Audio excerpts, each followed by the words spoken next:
Hello అందరికీ welcome to ఈసెస్ home foods. ఈరోజు వీడియోలో చాలా టేస్టీగా ఇన్స్టెంట్గా అప్పటికప్పుడు ఏదైనా తినాలనిపిస్తే బియ్యం పిండితో ఇలా చల్ల పునుగుల్ని ప్రిపేర్ చేసుకోవచ్చండి. చాలా టేస్టీగా ఉంటాయి అండ్ సింపుల్ రెసిపీ.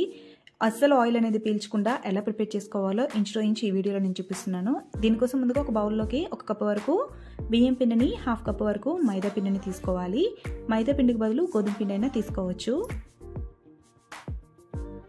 ఇక్కడ నేను మైదా పిండిని వేసుకుంటున్నానండి. మైదా పిండిని వేసుకోవడం వల్ల మనం చేసుకునే పునుగులు అనేవి చాలా సాఫ్ట్గా ఉంటాయి.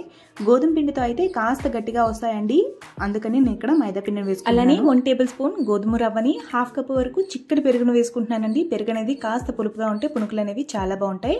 అలానే 1/2 టీ స్పూన్ సాల్ట్ని కూడా వేసేసుకొని పిండి మొత్తాన్ని కొద్దిగా వాటర్ వేసుకుంటూ బాగా కలుపుకోవాలి.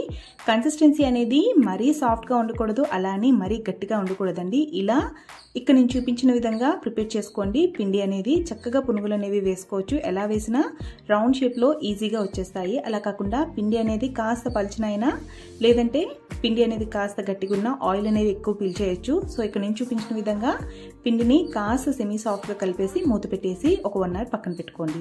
1 అవర్ తర్వాత మూత తీసేసి ఇందులో 2 ఉల్లిపాయల్ని, 2 పచ్చిమిర్చిని చిన్న ముక్కలుగా కట్ చేసి వేసుకోవాలి. అలానే 1 ఇంచ్ అల్లం ముక్కని, కొద్దిగా కరివేపాకును కూడాను చిన్న ముక్కలుగా కట్ చేసి వేసుకోవాలి. ఇందులోకి 1 టీ స్పూన్ జీలకర్రని, 1/2 టీ స్పూన్ వంట సోడాని కూడా వేసుకొని పిండిని ఇంకో 2-3 నిమిషాల వరకు బాగా ట్యాప్ చేసుకుంటూ కలుపుకోవాలండి. ఈ టైంలో మీకు కన్సిస్టెన్సీ అనేది కాస్త పల్చగా ఉన్నా, లేదంటే గట్టిగా ఉన్నా ఇక్కడ అడ్జస్ట్ చేసుకోవచ్చు. పల్చగా ఉందనుకోండి, ఇంకో 1 టీ స్పూన్ లేదా 1 టేబుల్ స్పూన్ మైదా పిండిని వేసేసుకొని ఒక 2-3 నిమిషాలు బాగా కలుపుకోండి. ఒకవేళ చిక్కగా ఉందనుకోండి, కొద్దిగా వాటర్ని వేసుకుంటూ పిండిని లూజ్ చేసుకోండి. ఇలానే పిండి మొత్తాన్ని మాత్రం ఒక 2-3 నిమిషాలు బాగా కలుపుకోవాలి. అప్పుడే మనం చేసుకునే పునుగులు అనేవి గుల్లగా వస్తాయండి.